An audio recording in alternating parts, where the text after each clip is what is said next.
పండించే ప్రతి మెతుకు మీద తినేవాడి పేరు రాసి ఉంటుందండి. అదే నిజమైతే బుల్లెట్ మీద కూడా ఖచ్చితంగా చావుబోయేడి పేరు రాసే ఉంటుంది. మెరుపు కలలు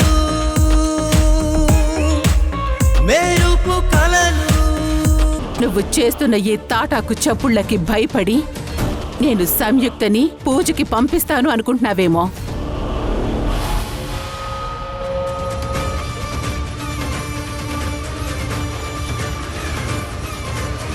నా కంఠంలో ప్రాణం ఉండగా అది జరగదు.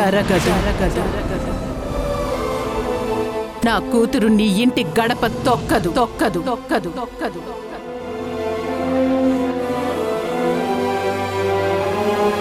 అనవసరమైన డ్రామా ఆపి హాస్పిటల్కి వెళ్ళి నీ కొడుకుని జాగ్రత్తగా చూసుకో. ఇక్కడ మేము సంయుక్తిని చూసుకోవడానికి మేమందరూ ఉన్నాం. అమ్మా అమ్మా, నన్ను పంపించకపోయినా పర్వాలేదు, కానీ అత్తయ్యని అవమానించకమ్మా ప్లీజ్. ఏంటి మామ్ నీ మాట వింటుంది, నువ్వు చెప్పిన చోట ఉంటుంది కదా అని నీ ఇష్టం వచ్చినట్టు మాట్లాడుతున్నావు. నీకు కొంచెమైనా బుద్ధుందా?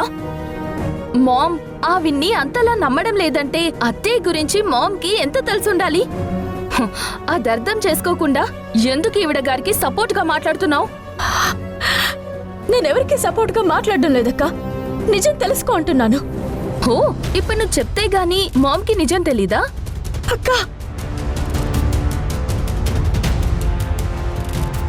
చూడు, నీకిష్టం ఉంటే నీ భర్తతో ఉండాలనుకుంటే, మామ్ మాట వినడం ఇష్టం లేదనుకుంటే, నీ అత్తగారికి సేవలు చేయాలనుంటే సూటిగా మామ్కి విషయం చెప్పి ఈ ఇంట్లో నుండి వెళ్ళిపో.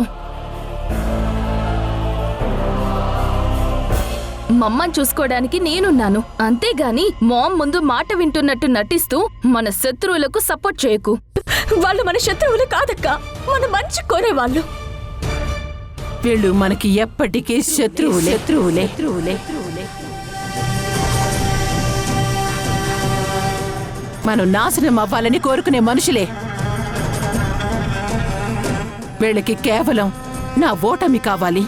అది వాళ్ళకి కావాలంటే నువ్వు వాళ్ళ ఇంటికి కోడలిగా వెళ్ళాలి. అమ్మా, అందుకోసం ఎన్ని డ్రామాలైనా వేస్తారు, ఎన్ని నాటకాలైనా ఆడతారు.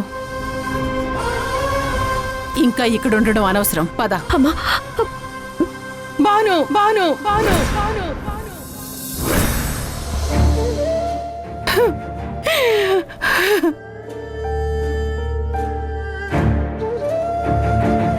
అత్తయ్య, రేపు నా కోడల్ని నా ఇంటికి నల్ల పూసల తంతుకి పంపించి నా కొడుకుకి ప్రాణభిక్ష పెట్టు బాను. నిన్ను వేడుకుంటున్నాను. అత్తయ్య, ఏంటత్తయ్య ఇది? లేవండి అత్తయ్య, మీరు ఇలా చేయొద్దు, మీకు దండం పెడతాను. అత్తయ్య లేవండి, అత్తయ్య లేవండి. అత్తయ్య, అమ్మా దయచేసి పరిస్థితులను అర్థం చేసుకో. ఈ ఒక్కసారికి నన్ను అక్కడికి పంపించు. ఆ ఒక్క పూజ అయిన తర్వాత నేను ఆ ఇంటి గుమ్మం కూడా తొక్కను, కనీసం చూడని కూడా చూడను. ఇలాంటి మాటలు, ఇలాంటి డ్రామాలు చూసి నిజం అనుకుంటే నీ అంత పిచ్చోళ్ళు ఇంకెవ్వరూ ఉండరు. ఎదుటి వాళ్ల మనసుని కరిగించేలా నటించడం ఈవిడ గారికి చిన్నప్పటి నుంచి అలవాటు. అందుకే నువ్వు ఇంతలా నమ్ముతున్నావు. మామ్, అసలు మ్యాటర్ అది కాదు. సంయుక్తకి కూడా వాళ్ళ ఇంటికి వెళ్ళడం ఇష్టం. తెలిసిపోతుంది కదా, నువ్వు మామూలుగా చెప్తే వినవని ఇలా అత్తయ్యతో నాటకమాడిస్తోంది. అక్కా,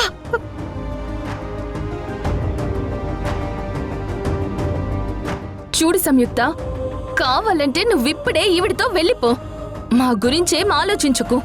నేను మామ్ని మా ఇంటికి తీసుకెళ్తాను, అంతేకాని ఇలా అందరి ముందు మామ్ని అవమానించుకు. అక్కా, చూడు సంయుక్త, అక్క చెప్పింది నిజమే అయితే నువ్వెళ్ళిపో.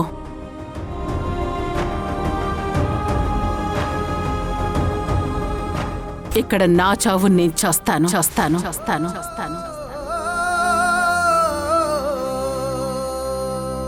నేనెవ్వరింటికి వెళ్ళను. నేను కూడా మీ నాన్నలాగే వెళ్ళిపోతాను. అమ్మా